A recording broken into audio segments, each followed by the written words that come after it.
So, ఈరోజు మన భాగవతంలో 7వ స్కందం 2వ అధ్యాయంలో 20వ శ్లోకం నుంచి 36వ శ్లోకం వరకు చర్చించుకుందాము. సో, ఈరోజు మనము హిరణ్యకశిప ఉవాచ అంటే హిరణ్యకశిపుడు ఇప్పుడు భాగవతం క్లాస్ ఇస్తారనమాట.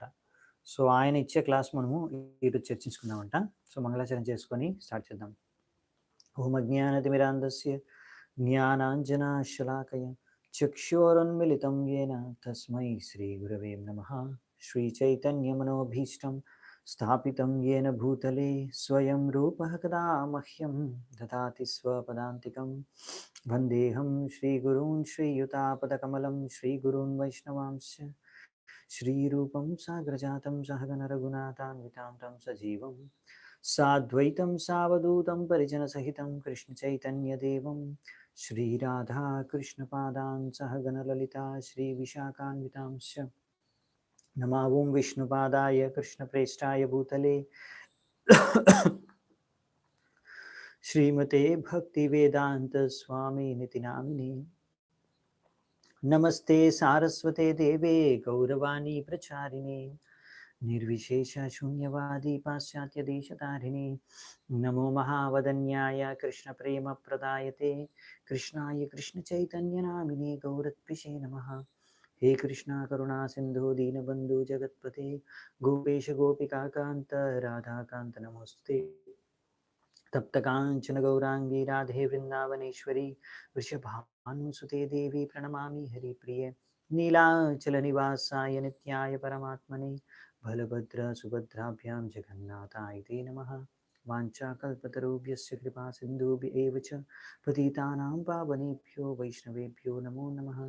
జయ శ్రీ కృష్ణ చైతన్య ప్రభు నిత్యానంద శ్రీ అద్వైత గదాధర శ్రీవాసాది గౌరభక్తవృంద.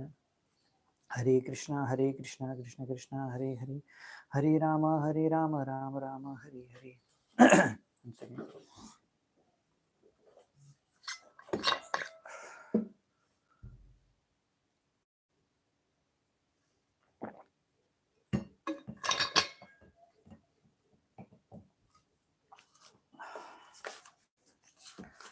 సో 20వ నంబర్ శ్లోకము.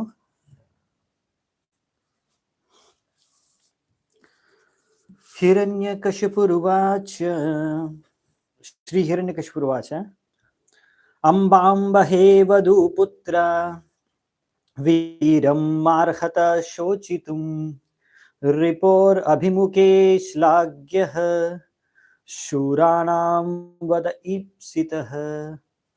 సో హిరణ్యకశిపు ఏం చెప్తున్నానంటే, ఓ మాత, ఇంకా తన హిరణ్యాక్ష తన తమ్ముడి యొక్క భార్య ఆమెకి ఇంకా వాళ్ళ పిల్లలకి అందరికి చెప్తున్నాడు, మీరెవ్వరూ కూడా ఇలా ఏడవాల్సిన అవసరం లేదు, ఎందుకంటే ఒక గొప్ప వీరుడు మరణించాడు.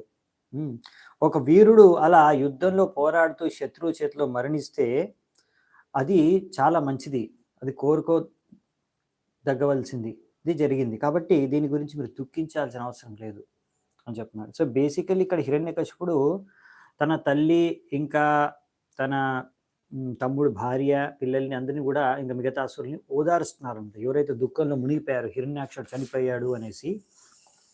సో ఇప్పుడు వాళ్ళని ఓదారుస్తున్నాడు అనమాట.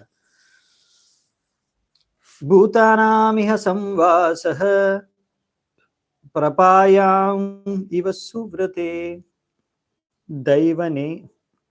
దైవేనైకత్ర నీతానాం ఉన్నితానాం స్వకర్మభిః. నెక్స్ట్, ఓ మాత, ఒక హోటల్లో రెస్టారెంట్లో ఎక్కడైతే నీళ్లు తాగడానికి వస్తారో అలాంటి ప్రదేశాల్లో ఎంతోమంది ప్రయాణికులు వస్తారు, కలిసి కాసేపు నీళ్లు తాగుతారు, తర్వాత వాళ్ళ గమ్యాల వైపు తిరిగి వెళ్ళిపోతారు. అలాగే ఈ జీవాత్మలు కూడా ఒక పరివారం రూపంలో కలిసి ఒక చోట కొంతకాలం నివసిస్తారు, తర్వాత వారి కర్మానుసారంగా మళ్ళీ వారి యొక్క గమ్యాలకి వెళ్ళిపోతారు. చూడండి, ఇక్కడ కర్మ సిద్ధాంతము, ఆత్మతత్వము, అన్ని రకాల జ్ఞానము, వైరాగ్యం అన్నిటి గురించి ఇప్పుడు హిరణ్యకశిపుడు తన తల్లి ఇంకా తన మిగతా అసురులకు చెప్తారు వాళ్ళని ఓదార్చడానికి. సో ఇంకొక ఎగ్జాంపుల్ కూడా ఇస్తారు మనకి ప్రభుపాదుల వారి తాత్పర్యంలో, శాస్త్రాల్లో ఇచ్చారు. ఒక పరివారం వాళ్ళు ఎలాగైతే ఒక్కొక్కసారి నదిలో కొన్ని గడ్డి పూసలన్నీ కూడా కలిసి ఒకసారి ఒక దగ్గరకు అయిపోతాయి. కానీ మళ్ళీ ఆ నది ప్రవాహంలో అన్నీ ఒక్కొక్కటి వేరైపోయి వెళ్ళిపోతాయి. సో, ఆ విధంగా ఒక్కొక్కసారి కలిసి ఉంటాయి కాసేపటి వరకి. తర్వాత ఆ యొక్క నది యొక్క అలల్లో కొట్టుకొని అన్నీ వేరు వేరు చోటుకి వెళ్ళిపోతాయి. సో, అలాగే అంటే పరివారంలో గూడా మనం కాసేపు కొన్ని రోజులు, కొంతకాలం అలా జీవాత్మలు వారి యొక్క ప్రయాణంలో ఇప్పుడు జీవాత్మ అంటే ఆత్మ ఎన్నో జన్మల నుంచి, ఎన్నో సంవత్సరాల నుంచి కోట్ల కోట్ల సంవత్సరాలు మనకే తెలీదు. మనం ప్రయాణిస్తూ ఉన్నాం, ప్రయాణిస్తూ ఉన్నాం, ప్రయాణిస్తూ ఉన్నాము. ఆ ప్రయాణంలో ఎన్నో చోట్ల, ఎన్నో రకాల శరీరాల్లో, ఎన్నో రకాల పరివారాల్లో మనము జన్మ తీసుకున్నాం.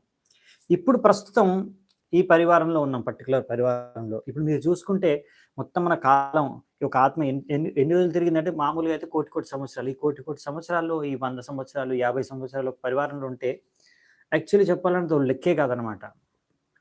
చాలా తక్కువ సమయం ఒక పరివారంలో మనం ఉంటాం ఒక ఆత్మ. మొత్తం కాలమానంతో పోల్చుకొని చూస్తే. అందుకనే ఇక్కడ చెప్పేదేంటంటే అలా జస్ట్ ప్రయాణం జరిగేటప్పుడు కాసేపు అలా కలిసారంతే. సో, అలా ఎలాగో విడిపోవాల్సిందే. హ్మ్. సో, కాబట్టి అలా విడిపోయినప్పుడు ఏడవకూడదు అనవసరంగా. ఎందుకంటే వాళ్ళు వాళ్ళ గమ్యానికి వెళ్ళారు కాబట్టి, ఎటు వెళ్ళాలో అటే వెళ్ళాలి వాళ్ళు.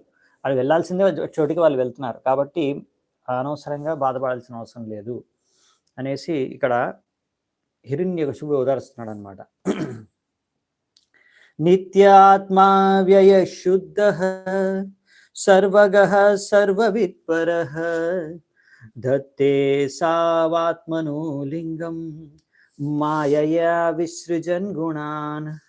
ఇంకేం చెప్తానంటే ఈ యొక్క జీవాత్మ, ఈ జీవాత్మకి మృత్యు లేదు. ఎందుకంటే జీవాత్మ శాశ్వతం. ఎప్పుడు కూడా జీవాత్మ అంతరించిపోదు. ఇంకా ఈ జీవాత్మ భౌతిక కల్మషాల నుంచి కూడా ముక్తమైనది.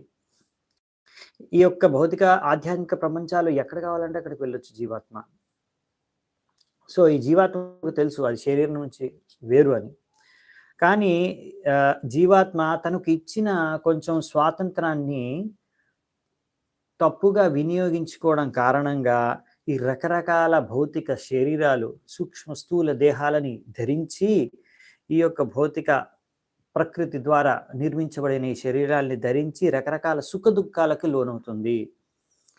అందుకనే ఇలా ఒక ఆత్మ ఒక దేహాన్ని వదిలి ఇంకో దేహానికి వెళ్ళినప్పుడు దాని గురించి బాధపడకూడదు అని చెప్తున్నారనమాట. సో, ఎవరైనా చనిపోయినప్పుడు మీ ఇంట్లో కానీ, చుట్టాల ఇంట్లో కానీ వాళ్ళు పిలిచినప్పుడు ఏం చెప్పాలనుకుంటే వాళ్ళకి ఇదే చెప్పాలన్నమాట. ఇప్పుడు ఇక్కడ హిరణ్యకశిపుడు ఏం చెప్తున్నాడో ఇది ఎక్స్ప్లెయిన్ చేస్తే సరిపోతుందన్నమాట వాళ్ళని ఓదార్చడానికి. ఇప్పుడు వాడిని ఓదారుస్తాడు, తర్వాత వీళ్ళందరూ కూడా ఈ దుఃఖాన్ని మర్చిపోతారు ఈ హిరణ్యకశిపుడు లెక్చర్ విని. అదనమాట హిరణ్యకశిపుడు పవర్ఫుల్ స్పీకర్. సో, ఇది ఈరోజు రేపు 2 రోజులు చూస్తాం దీన్ని. ఇందులో 2 స్టోరీలు వస్తాయి. ఈరోజు ఒక స్టోరీ చూస్తాం, అది కంటిన్యూ అవుతుంటుంది. దాని లోపల ఇంకొక స్టోరీ వస్తుంది, అది రేపు చూస్తాం. యతాం భాషా ప్రచలత తరవోపి చలా ఇవ చక్షుషా భ్రామ్యమానయన దృశ్యతే చలతీవ బుహు. సో, ఇక్కడ అదే చెప్తున్నారు మళ్ళీ.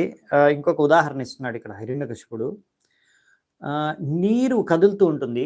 అలా నీరు కదిలినప్పుడు దాని ఒడ్డున, నీటి ఒడ్డున ఉన్న చెట్లు కూడా ఆ నీటిలో కదిలినట్టుగా కనిపిస్తాయి. అవునా? అంటే ఏ చెట్ల యొక్క ప్రతిబింబం ఏదైతే నీటిలో పడుతుందో అలా నీటి కదిలినప్పుడు ఆ చెట్టు యొక్క ప్రతిబింబం కూడా కదిలినట్టు కనిపిస్తుంది.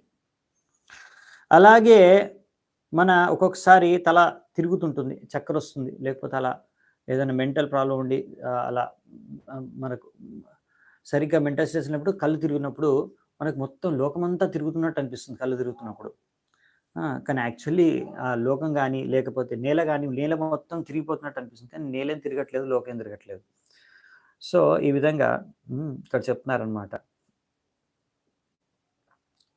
తో ఇంకా చూద్దాము. ఏవం గుణైర్ భ్రామ్యమాణే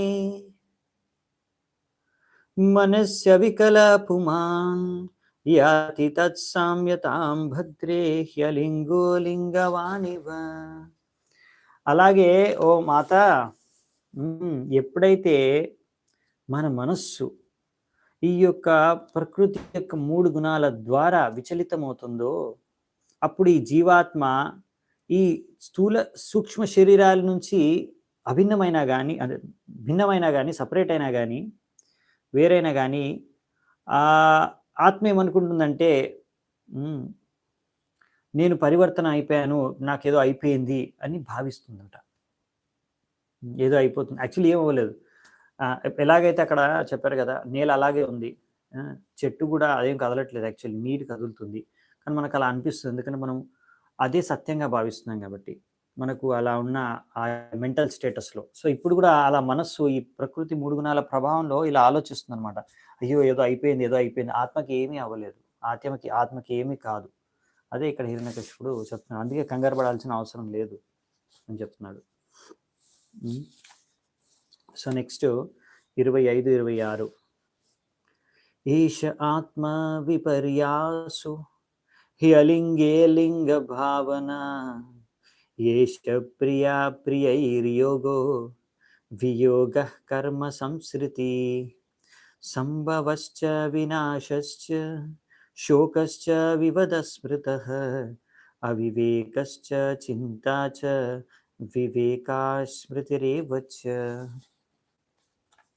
ఇలాంటి భ్రమలో పడిన అలాంటి సందర్భంలో, అలాంటి స్థితిలో జీవాత్మ ఏమనుకుంటుందంటే, ఈ శరీరము, ఈ మనస్సు అదే నేను అనుకొని గుర్తించేసి, అలా కొంతమంది వ్యక్తులు నా యొక్క పరివారం వాళ్ళు, కొంతమంది బయటి వాళ్ళు అలా భావిస్తుంది. ఇలాంటి అపోహల్లో రకరకాల కష్టాలు, దుఃఖాలు అనుభవిస్తుందంట ఆత్మ.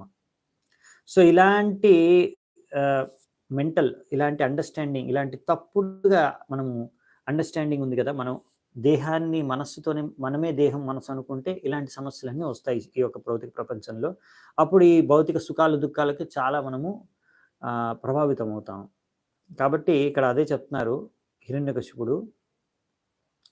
సో దాని కారణంగానే ఇలా మనం భావించుకొని ఆ దుఃఖాలకి, ఇలాంటి అపోహలకి లోనయ్యి మనం రకరకాల శరీరాలు మారుస్తూ, రకరకాల శరీరాల్ని ధరిస్తూ ఉన్నాము. ఈ విధంగా ఈ సంసార చక్రంలో తిరుగుతూనే ఉన్నాము.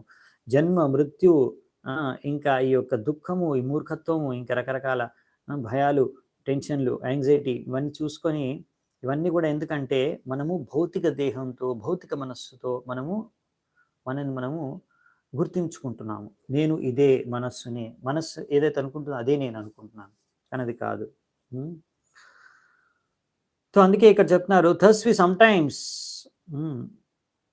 come to a proper understanding and sometimes fall again to wrong. అప్పుడప్పుడు మనకు ఏదో సరిగ్గా తెలివి వస్తుంది, అప్పుడప్పుడు సరిగ్గా ఆలోచిస్తాం, కానీ ఇంకొకసారి మళ్ళీ అదే భ్రమలో పడి, అదే మోహ మాయలో పడేసి మళ్ళీ తప్పుడు దారిలో పడిపోతాము. అత్రాప్యుదాహరంతిమం ఇతిహాసం పురాతనం యమస్య ప్రేత బంధూనాం సంవాదం తం నిబోధత. దీని సందర్భంగా నేను మీకు ఒక పురాతనమైన ఒక కథను చెప్తాను. ఇతిహాసం పురాతనం, ఒక స్టోరీ చెప్తాను పురాణాల్లోంచి. చాలా ఎప్పుడో జరిగిన ఒక స్టోరీ మీకు చెప్తాను. ఇది ఎవరి మధ్యలో ఉందంటే, యమరాజు ఇంకా ఒక మృతి చెందిన వ్యక్తి దగ్గర కొంతమంది ఆయన బంధువులు, మిత్రులు ఏడుస్తుంటే అక్కడ యమరాజు వెళ్ళి వాళ్ళతో సంభాషణ జరుగుతుంది. చాలా జాగ్రత్తగా వినండి. ఇదే చెప్తున్నారనమాట ఇక్కడ హిరణ్యకశిపుడు. సో ఈ స్టోరీ ఏంటో ఇప్పుడు మనం చూద్దామంట. సో ఈ పురాణాల్లో వచ్చే స్టోరీస్ అన్నీ కూడా నిజమైన స్టోరీస్ అనమాట. ఎప్పుడో అప్పుడు జరిగాయి. ఎంతకాలం కిందట జరిగాయో ఇప్పుడు మనకు తెలియదు, కానీ అవి జరిగాయి, చాలా కాలం కిందట జరిగాయి అన్నమాట. సో ఇవన్నీ అసలైన కథలు. దీని ద్వారా మనం ఎన్నో శిక్షణలు నేర్చుకోవచ్చు. అందుకనే ఇక్కడ చెప్తారనమాట 28వ శ్లోకంలో,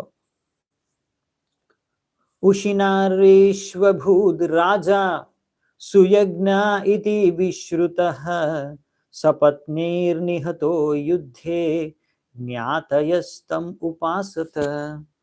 ఇప్పుడు ఉషినారా అనే రాజ్యంలో ఒక గొప్ప రాజు ఉండేవాడు. ఆయన పేరు సుయజ్ఞ. అయితే ఈ సుయజ్ఞ మహారాజు ఆయన యుద్ధంలో తన శత్రువుల చేతిలో మరణించాడు. అప్పుడు అలా మరణించినప్పుడు తన బంధువులు, ఇంట్లో పరివారం వాళ్ళు, చుట్టాలు, ఫ్రెండ్స్ అందరూ వచ్చి ఆ డెడ్ బాడీ ముందు, ఆ మృతదేహం ముందు కూర్చొని ఏడుస్తున్నారంట. ఇది సీన్ అన్నమాట. ఇది సిచ్యువేషన్ ఇప్పుడు. దాని తర్వాత మరి ఏం జరిగింది నెక్స్ట్ చూద్దాము. 29 నుంచి 31 శ్లోకాస్, 3 శ్లోకాలు ఒకేసారి ఉన్నాయి. విశీర్ణ రత్న కవచం విభ్రష్టాభరణసృజం శరసర్భిన్న హృదయం శయానం అశ్రుగావిలం ప్రకీర్ణకేశం ద్వశతాక్షం రభసాదష్టదచ్చదం రజకుంటాముఖాంభోజం చిన్నాయుధాభుజం హృదే ఉషినారేంద్రం విధినా తథాకృతం పతిం మహిష్య ప్రసమీక్ష దుఃఖితాః హతాస్మనాతేతి కరైరురోభృశం జ్ఞనంత్యో ముహుస్తత్ పదయోరుపాపతన్. సో ఇక్కడ మనకి అనువాదం చూద్దామంట. సో ఈ అనువాదంలో ఇక్కడ అంటే ఆ రాజు యొక్క శరీరాన్ని వర్ణిస్తున్నారు. His gold and bejewelled armour smashed, అంటే ఆయన యొక్క కవచము అంతా కూడా ఇప్పుడు పగిలిపోయిందంట, బంగారం కవచం. ఇంకా ఆయన యొక్క ఎన్నో ఆభరణాలు, ఆభూషణాలు ఆయన ధరించి ఉన్నాడు. సో అవన్నీ కూడా ఆయన యొక్క శరీరం నుంచి కింద పడిపోయాయి ఇంకో చోట. ఆయన జుట్టు అంతా కూడా ఇరిగిపోయింది, ఆయన కళ్ళన్నీ కూడా ఆ కాంతి అనేది వెళ్ళిపోయింది. కాబట్టి బేసికల్ ఏంటంటే రాజు అలా యుద్ధం చేస్తూ మరణించాడు. ఆ సీన్ డిస్క్రైబ్ చేస్తున్నారు అనమాట. సో ఆయన శరీరం అంతా కూడా రక్తంతో ఇప్పుడు నిండి ఉందన్నమాట. ఈ విధంగా ఆయన యొక్క హృదయం రకరకాల ఈ యొక్క బాణాలతో, శత్రువు యొక్క బాణాలతో ఛేదించి ఉందన్నమాట. అంటే బాణాలన్నీ కుచ్చుకున్నాయి హృదయంలో. సో ఈ విధంగా ఆయన చనిపోయేటప్పుడు కూడా ఆయన వీరత్వాన్ని ప్రదర్శిస్తున్నాడు. కాబట్టి అప్పుడు ఆయన పళ్ళు అంటే ఇలా పళ్ళని అంటే పెదవులు కొరికి ఉంచారనమాట. ఆ పొజిషన్లోనే ఉంది ఇంకా పళ్ళు. ఇంకా ఆయన యొక్క ఎంతో మంచి ఫేస్ ఇప్పుడు మొత్తం దుమ్ము ధూళితో మొత్తం కవర్ అయిన నల్లగా అయిపోయింది అనమాట. ఇంకా ఆయన చేతుల్లో ఖడ్గం ఉంది, రకరకాల అస్త్రాలు ఉన్నాయి, అవన్నీ కూడా ఇరిగిపోయాయి. ఇలా రాణులు ఇలాంటి రాజుని ఇటువంటి పరిస్థితుల్లో చూసినప్పుడు, ఈ మృతదేహాన్ని చూసినప్పుడు, ఇటువంటి పరిస్థితుల్లో గట్టిగా ఏడవడం స్టార్ట్ చేశారంట రాణులందరూ.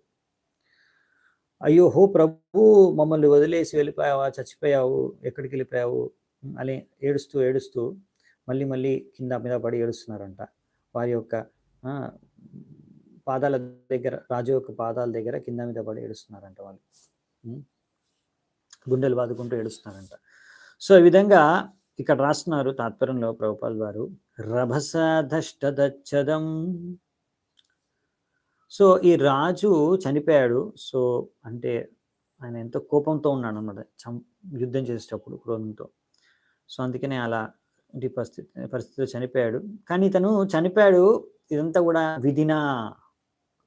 విధిపూర్వకంగా ఆయనకి సమయం అయిపోయింది, ఫినిష్ అంతే. దీనివల్ల అర్థమయ్యేది ఏంటంటే అతను ఎంతో శక్తివంతమైన రాజు, ఎంతో పవర్ఫుల్ అనమాట, ఎంతో వీరుడు, అయినా కానీ సమయం అయిపోయింది, ఫినిష్ అంతే, ఏం చేయలేవు. పైన దైవం ఉంది.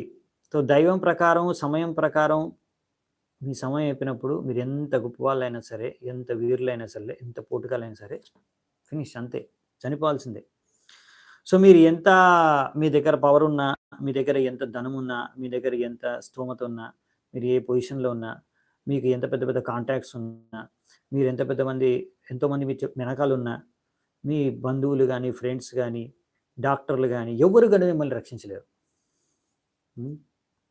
అందుకనే మనం అర్థం చేసుకోవాలి మనం ఉన్న పరిస్థితి ఏంటని. అనవసరంగా అహంకారం పెంచుకోకూడదు. నేను ఇంత గొప్ప, నా దగ్గర ఉంది, అది ఉంది అనేసి.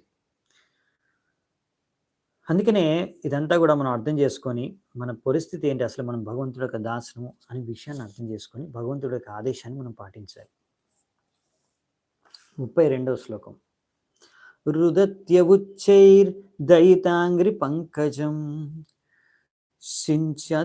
సించంత్య అశ్రై కుచకుంకుమారుణై విసృష్టకేశాభరణాశు చమృణాం సృజంత్య ఆక్రందనయా విలీపరే.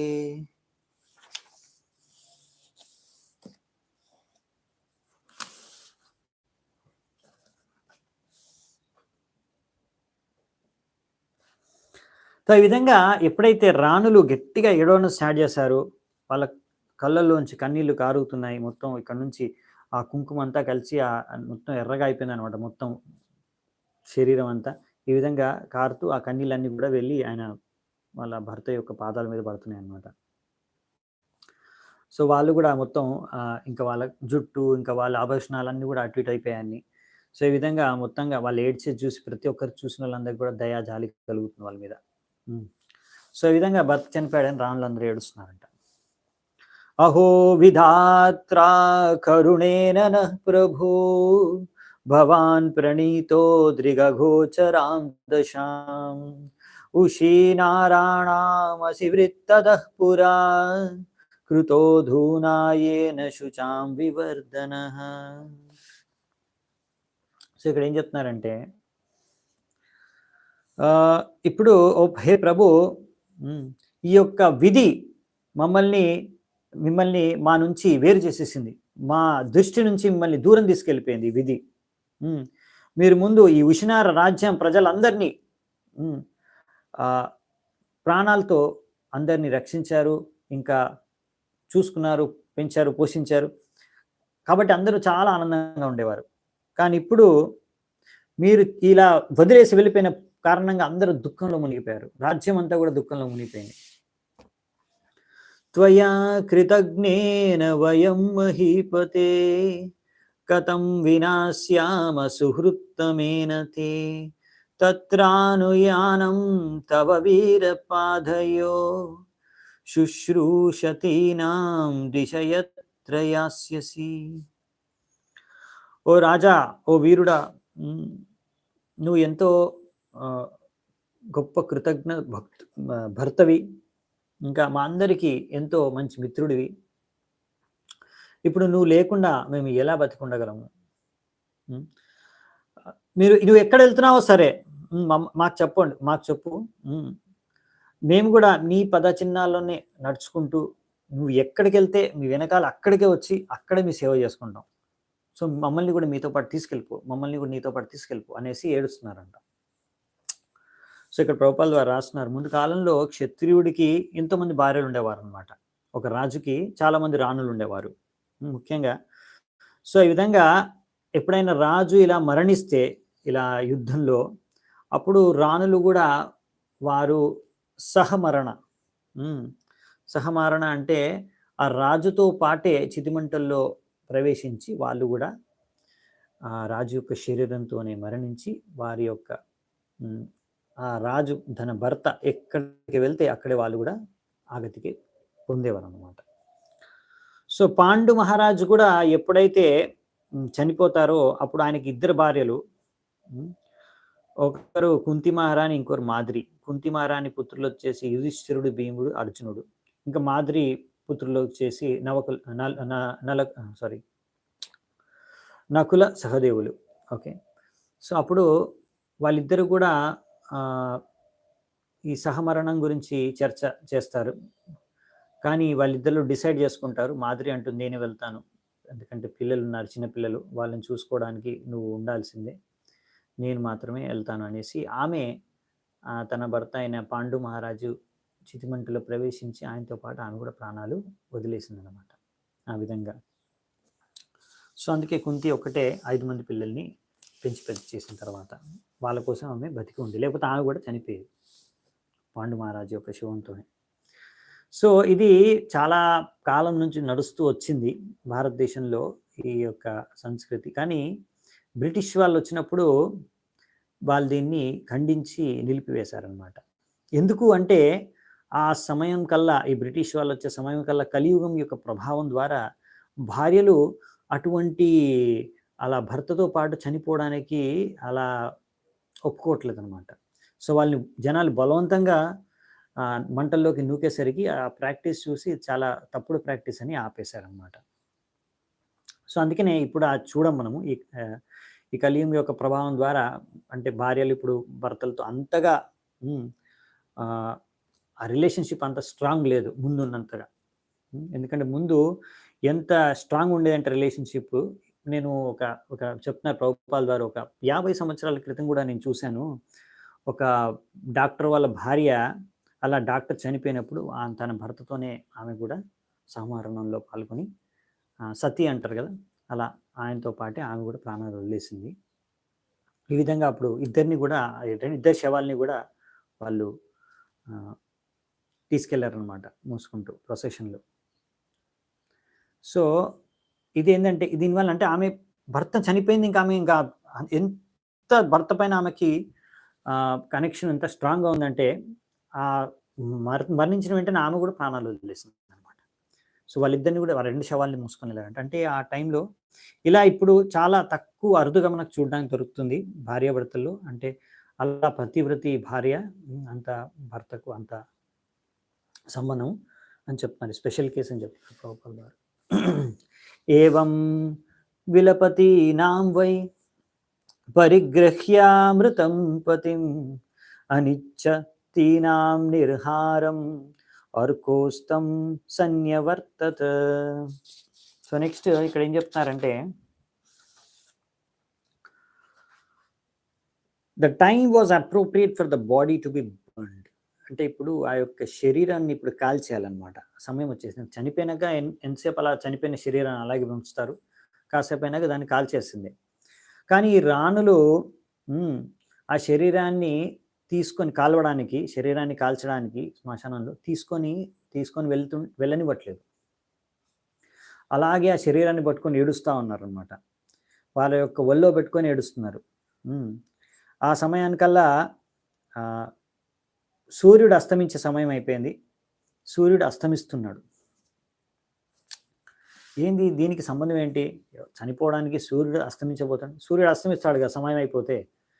పాయింట్ ఏంటంటే, వేదిక కాలంలో ఎవరైనా ఇలా డే టైంలో ఎవరైనా చనిపోతే సూర్యుడు అస్తమించే కన్నా ముందే ఆయన యొక్క అంత్యక్రియలు చేసేయాలన్నమాట. ఆ వ్యక్తి యొక్క అంత్యక్రియలు చేసేయాలి. సో అది మీరు పూడుస్తున్నారా లేకపోతే కాలుస్తున్నారా అనేది ఇంకో విషయం, కానీ మీరు అంత్యక్రియలు అనేది చేశారనమాట. సో ఒకవేళ రాత్రి చనిపోతే తెల్లారు సూర్యోదయం అయ్యే కన్నా ముందే అంత్యక్రియలు చేసేసారు. ఇది పద్ధతి. సో కాబట్టి ఇక్కడ శరీరము దాన్ని పట్టుకొని ఇక్కడ రాణులు ఏడుస్తూ ఉన్నారనమాట. చూడండి, ఇప్పుడు ఇక్కడ ఒక్కసారి చనిపోయిన తర్వాత శరీరం యాక్చువల్లీ ఈ యొక్క దేహం అనేది మృతదేహం అనేది ఓన్లీ జడ పదార్థం, ఒక dead matter, lump of matter అంతే. సో కానీ దీన్ని వాళ్ళు కాలువనివ్వడానికి తీసుకెళ్ళనివ్వట్లేదు. సో దీని ద్వారా అర్థం చేసుకోవచ్చు ఈ శరీరం పట్ల ఇంకా ఎంత ఈ మోహమాయ ఉంది, ఎంత స్ట్రాంగ్ ప్రబలమైనది మోహమాయ, జనాలు ఎలా మూర్ఖత్వంలో ఉంచేస్తుంది అని చెప్తున్నారు ఇక్కడ. మామూలుగా సాధారణంగా స్త్రీలు తెలివి తక్కువ ఉంటుంది కాబట్టి ఆ అజ్ఞానంలో ఇక్కడ రాణులు కూడా ఈ యొక్క మృతదేహాన్ని, తన యొక్క భర్త యొక్క మృతదేహాన్ని ఇక్కడ ఏం రాశారంటే, rather that if the body were kept there husband would remain with them. ఆ దేహాన్ని ఏదో పట్టుకొని ఉన్నంత మాత్రాన భర్తతో పాటు ఉండిపోతారని మూర్ఖత్వంతో వాళ్ళు అలా పట్టుకొని ఏడుస్తూ ఉన్నారు.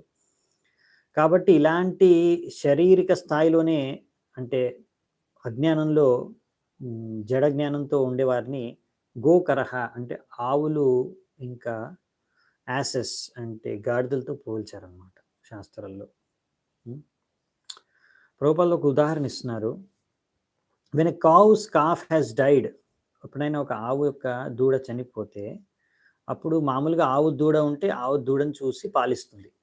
సో ఆవు దూడ చనిపోయినప్పుడు కూడా అప్పుడు ఆ పాలతను ఏం చేస్తాడంటే పాలవాడు ఆ యొక్క చనిపోయిన దూడను ఆవుకి చూపించి అప్పుడు ఆవు ఆ చనిపోయిన దూడను కూడా నాకుతూ ఉంటుందన్నమాట. చూసి దాని తర్వాత ఆవులు పాలిస్తుంది అనమాట. సో ఈ విధంగా అప్పుడే పాలు పితకడానికి కూడా ఎలవ్ చేస్తుంది అనమాట ఆవు. సో ఈ విధంగా శాస్త్రాల్లో చెప్పారనమాట. అందుకనే ఇలా ఇంకా భౌతిక దేహం మొత్తం అనే భౌతిక స్థాయిలో, భౌతిక దేహ స్థాయిలోనే ఉండి ఆత్మతత్వ జ్ఞానం లేకుండా ఉండే వాళ్ళని ఆవుతో పోల్చారనమాట ఇక్కడ. Not only do foolish men and women consider the body the self. So ఇలా సాధారణమైన స్త్రీలు, పురుషులు ఎవరైతే అజ్ఞానంలో ఉన్నారో, ఆత్మజ్ఞానం లేదో వాళ్ళు అలాగో మామూలుగా ఇలాంటి అంధకారంలో ఉంటారు. శరీరమే సర్వస్వం అనుకొని జీవిస్తారు. కానీ ప్రభుపాల్ వారు ఇంకో ఉదాహరణ ఇస్తున్నారు. ఒక యోగి ఉండే, సో కాల్డ్ యోగి, అంటే అంత సరైన యోగి కాదనమాట. ఆయన చనిపోయినప్పుడు ఆయన శిష్యులు ఆ యోగి యొక్క దేహాన్ని అలాగే భద్రపరిచారంట. ఎందుకంటే వాళ్ళు అనుకున్నారంట, ఓ మా గురువుగారు సమాధిలోకి వెళ్ళిపోయారు అని. కానీ తర్వాత కంపు కొడుతుంటే, అంటే కూలిపోయిన కంపు వస్తుంది కదా, ఎందుకంటే మృతదేహం అలాగే ఉందనుకోండి, కాసేపు అయినా కూలిపోవడం స్టార్ట్ అవుతుంది. అలా కూలిపోయేసి వాసన వస్తుంటే అప్పుడు వాళ్ళకి అర్థమైందనమాట, ఇప్పుడు ఇంకా శరీరాన్ని కాల్చేయాలనే విషయాన్ని అర్థం చేసుకున్నారు అనమాట. సో బేసికలీ ఏంటంటే ఇలా శారీరక బాడీలీ కాన్సెప్ట్ ఆఫ్ లైఫ్, శారీరక స్థాయిలోని చేతన ఉంటే దీన్ని ఆవు ఇంకా గాడిదలతో పోల్చారనమాట. సో ప్రభుపాల్ గారు ఇంకో ఉదాహరణ కూడా ఇస్తున్నారు. Nowadays great scientist are trying to freeze dead bodies. ఇవాళ రేపు సైంటిస్టులు వాళ్ళు ఏం చేస్తున్నారంటే చనిపోయిన దేహాలని ఫ్రీజ్ చేసి పెడుతున్నారు. భవిష్యత్తులో ఎప్పుడైనా ఫ్యూచర్లో దీనికి ప్రాణం పోయగలుగుతామేమో, ప్రాణాలు పోసి మళ్ళీ దీనికి జీవం పోద్దాం అనుకోని. కానీ వాళ్ళకు తెలియదు ఈ విషయం. ఒకసారి చనిపోతే మళ్ళీ మళ్ళీ జీవం పోస్తాం అనుకుంటున్నారు. సో ఇక్కడ the incident narrated Hiranyakashipu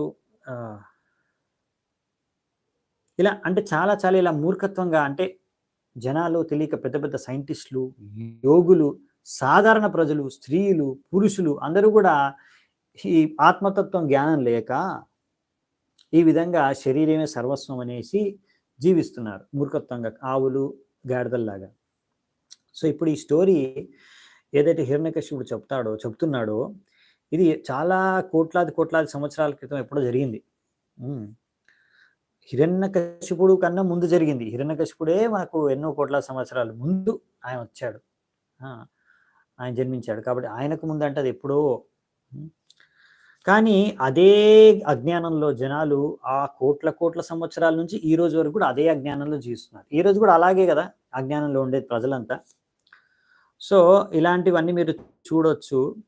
so ఇలా ఒక సాధారణ వ్యక్తే కాదు, సైంటిస్ట్ కూడా ఇలాంటి మూర్ఖత్వంలో ఇంకా చనిపోయిన మృతదేహాల్ని దాన్ని మంచిగా ఫ్రిడ్జ్లో పెట్టేసి తర్వాత ఎప్పుడో మళ్ళీ ప్రాణం లేచొస్తుందో, లేకపోతే మనం ప్రాణం పొద్దాంలే అని ఆలోచిస్తున్నారంట. ఇలాంటివన్నీ మూర్ఖత్వం అనమాట. అందుకనే ఒకటేందంటే ఇంకొకటి కూడా ఉంది. రాణులు ఇప్పుడు ఆ మృతు దేహాన్ని కూడా వదలట్లేదు కాల్చడానికి, ఎందుకంటే వాళ్ళకో భయం ఇప్పుడు. ఎందుకంటే వాళ్ళు కూడా వాళ్ళ శరీరం మృతదేహంతో వాళ్ళు కూడా చనిపోవాలి, మరణించాల్సి వస్తుంది. సో అదొక భయం. సో బేసికలీ ఇక్కడ మూర్ఖత్వం, తక్కువ తెలివి వాళ్ళని ఇక్కడ స్త్రీలని అందరిని అన్నారు, ఎందుకంటే ఆత్మజ్ఞానం తెలియదు కనుక. మామూలుగా అందుకే ఇలా చెప్తారనమాట సాధారణ వ్యక్తుల్ని. ప్రభుపాల్ ద్వారా ప్రతి ఒక్కరిని ఇక్కడ మూర్ఖులు అన్నారు, స్త్రీలని, పురుషులని, లేకపోతే సైంటిస్టులను కూడా అలా ఆవులతోని గాడిదలతో పోల్చారు. ఎందుకంటే ఇప్పుడు ఆవులకి గాడిదలకి ఆత్మతత్వం జ్ఞానం లేదు కదా, అందుకే. కానీ చాలామంది ఏంటంటే హర్ట్ అయిపోతారు అనమాట ఇట్లాంటి స్టేట్మెంట్స్ని. అదేంటి ప్రభుపాదులు అలా రాశారు, అమ్మాయిలకి అంటే ఆడవాళ్ళకి తెలివి లేదంట, తక్కువ అంట, సైంటిస్టులు రాసుకల్లంట, మూర్ఖులంట, ఇదేంటి మేము గాడిదలమా అంటే ఇలా అంటున్నారు. ఎందుకు అంటే అది మీ మీద ఏదో కోపంతో కాదు. ఒక మనిషి అన్నాక ఆ వ్యక్తి అతతో బ్రహ్మ జిజ్ఞాస చేయాలి, ఆత్మతత్వం గురించి తెలుసుకోవాలి. అలా తెలుసుకున్నప్పుడే ఆత్మతత్వం గురించి, భగవంతుడి గురించి, జీవితం యొక్క ఉద్దేశం ఏంటో అప్పుడే ఆ వ్యక్తిని మనిషి అంటారు శాస్త్రాల్లో. సో లేకపోతే అంటే అది మనిషి యొక్క ఉద్దేశం, అప్పుడు మనిషి జీవితం ప్రారంభం అవుతుంది. లేకపోతే ఆ మనిషి జీవితం ఇంకా ప్రారంభం అవ్వలేదు. ఆ వ్యక్తి ఇలాంటి ఏ జ్ఞానం, వైదిక జ్ఞానం లేకపోతే ఇంకా ఆ వ్యక్తి పశువుతోనే సమానం. అవునా? ఎందుకంటే మనిషి యొక్క ధర్మాన్ని అర్థం చేసుకోకుంటే ధర్మేణ హీన పశుభీర్ నరానం. సో అందుకని మన శాస్త్రాలను చెప్పారు పశువుతో సమానం అని. సో పశువుతో సమానం అన్నప్పుడు అందుకే గాడిదతో ఆవుతో పోల్చారు. అతను ఆవు గాడిదతో సమానమని. సో ప్రభుపాల్ ద్వారా అన్నది ఏం తప్పు లేదు అందులో, శాస్త్రంలో వాక్యమే అది, ఏదో ఆయన సపరేట్గా వేరే ఏం చెప్పలేదు. సో నెక్స్ట్ 36వ శ్లోకం. తత్ర ప్రేతబంధూనాం ఆశ్రుత్య పరిదేవితం ఆహతాన్ బాలకో భూత్వా యమస్వయం ఉపాగతః. ఈ విధంగా రాణులు ఎప్పుడైతే ఏడుస్తున్నారో, ఆ రాజు యొక్క మృతదేహం ముందు కూర్చొని గట్టిగా ఏడుస్తున్నారు, ఆ ఏడుపులు యమరాజు వరకు వినపడ్డాయంట యమలోకంలో. సో యమరాజు అప్పుడు వీళ్ళ ఏడుపులు విని ఒక పిల్లవాడి, ఒక చిన్న పిల్లవాడి యొక్క శరీరాన్ని ధరించి వాళ్ళు ముందుకు వచ్చాడంట, వాళ్ళ యొక్క దుఃఖాన్ని దూరం చేయడానికి, వాళ్ళకు సరైన ఉపదేశం చేసి ఓదార్చడానికి. సో ఇప్పుడు ఏం అడ్వైస్ చేస్తాడు యమరాజు అనేది మనము చూస్తాము నెక్స్ట్, అది రేపు చూద్దామంట యమరాజు ఏం చెప్తాడు అనేది. సో ఇప్పుడు ఈ తాత్పర్యం ఒకటి చూసుకుని ఈరోజు ముగిద్దాము. సో ఒక్కొక్కసారి ఈ జీవాత్మ ఈ యొక్క శరీరాన్ని వదిలి ఇంకో శరీరానికి వెళ్తుంది, కానీ అది యమరాజు డిసైడ్ చేస్తాడు యమలోకానికి వెళ్ళిన తర్వాత కర్మల ప్రకారం. సో అందుకనే అలా ఇంకొక శరీరాన్ని ధరించే కన్నా ముందు ఈ ప్రస్తుతం ఉన్న శరీరము దాన్ని నశించిపోవాలి సంపూర్ణంగా. ఒకవేళ అలా ప్రస్తుతం ఉన్న శరీరం నశించకపోతే ఇలా మనం శరీరాన్ని పట్టుకొని కూర్చొని దాన్ని కాల్చకుండా ఉంచితే, దాన్ని ప్రిజర్వ్ చేసి పెడితే, అలాంటి వ్యక్తికి సరైన నెక్స్ట్ దేహం దొరక్క వెంటనే ఆ భూత ప్రేత పిశాచి శరీరాల్లో అలా తిరుగుతూ ఉంటాడు అన్నమాట కాసేపు. సో అందుకనే అలా మృతదేహాన్ని వెంటనే ఎంత వీలైతే త్వరగా కాల్చేయాలన్నమాట, అలా ఉంచకూడదు. కానీ ప్రాబ్లం ఏంటంటే ఇలా ఎంతో ఆ మృతదేహం పట్ల ఎంతో ఆసక్తి, భౌతిక ఆసక్తి కారణంగా అది కాల్చనివ్వట్లేదు ఇక్కడ వాళ్ళ భార్యలు. సో విధంగా యమరాజుకి విషయం తెలుసు, అయ్యో ఈ శరీరం వీళ్ళు కాల్చకపోతే ఆ వ్యక్తికి నెక్స్ట్ దేహం దక్కదు, నెక్స్ట్ శరీరంలోకి ప్రవేశించలేడు, భూతంలానే తిరుగుతూ ఉండాలి. కాబట్టి అందుకనే ఆయన చూసే ఈ యొక్క శరీరం పట్ల ఆసక్తి కారణంగా, ఏ శరీరం పట్లైనా ఎవరికైనా ఆసక్తి కారణంగా ఏంటంటే ఆ వ్యక్తి చనిపోయిన తర్వాత కూడా ఆ శరీరం చుట్టే భూతంలా తిరుగుతూ ఉంటాడు అనమాట. సో అందుకనే ఇక్కడ యమరాజు చూసేసి, సరే వీళ్ళకి సరైన శిక్షణ బోధన ఇవ్వాలి ఇప్పుడు అనేసి, ఒక పిల్లవాడి రూపంలో ఎందుకు వచ్చాడు యమరాజు, అలాగే వచ్చేసి ఈ పిల్లవాడి రూపంలో ఎందుకు వచ్చారంటే, పిల్లవాడు ఎక్కడైనా ప్రవేశించవచ్చు, ఎవరు ఆ చిన్నపిల్లాడిని ఆపరన్నమాట. ఒక రాజు మహల్లోకి కూడా వెళ్ళిపోవచ్చు, పిల్లాడిని ఎవరు పట్టించుకోరు. అంతేకాకుండా చిన్నపిల్లవాడు ఏదైనా పెద్ద పెద్ద ఫిలాసఫీ, ఏదైనా పెద్ద పెద్ద పెద్ద వాక్యాలు చెప్తుంటే, ఆయన పిల్లవాడి నోటి నుంచి పెద్ద పెద్ద వాక్యాలు, పెద్ద పెద్ద ఫిలాసఫీ వస్తే అది వినడానికి చాలామంది ఇంట్రెస్ట్ చూపిస్తారు. ఇంత చిన్న పిల్లవాడు ఎంత పెద్ద లెక్చర్ ఇస్తున్నాడు, లేకపోతే ఎంత పెద్ద విషయాల గురించి మాట్లాడుతున్నాడు అని చాలా ఇంట్రెస్టింగ్గా వింటారనమాట జనాలు. సో అందుకనే ఇక్కడ యమరాజు ఒక చిన్న పిల్లాడి రూపం తీసుకొని ఇక్కడికి వచ్చారు. ఇప్పుడు పిల్లాడి రూపంలో వచ్చి వాళ్ళకు స్టోరీ చెప్తారు, ఇంకా బోధిస్తారు వాళ్ళకి. అదంతా మనము రేపు చూద్దామంట. ఈరోజు ఇక్కడే ముగిస్తాను, ఎందుకంటే ఇది మధ్యలోంచి నేను అంటే స్టార్ట్ చేస్తే చాలా పెద్దగా ఉంది, అది ఇప్పుడు సరిపోదు టైం, అందుకే నేను ఈరోజు స్టార్ట్ చేయట్లేదు, రేపే స్టార్ట్ చేస్తాను. సో మళ్ళీ రేపు కలుద్దామంట, అప్పటి వరకు సెలవు. చాలా చాలా ధన్యవాదాలు, ఎంతో ఓపికగా విన్నందుకు ఇప్పటివరకు భాగవతాన్ని. శ్రీల ప్రభుపాద की जय, ग्रंथराज श्रीमद् भागवतम की जय, समवेत गौर भक्त वृंद की जय, निताय गौर सीतनाथ प्रेमानंदी, हरि हरि बोल.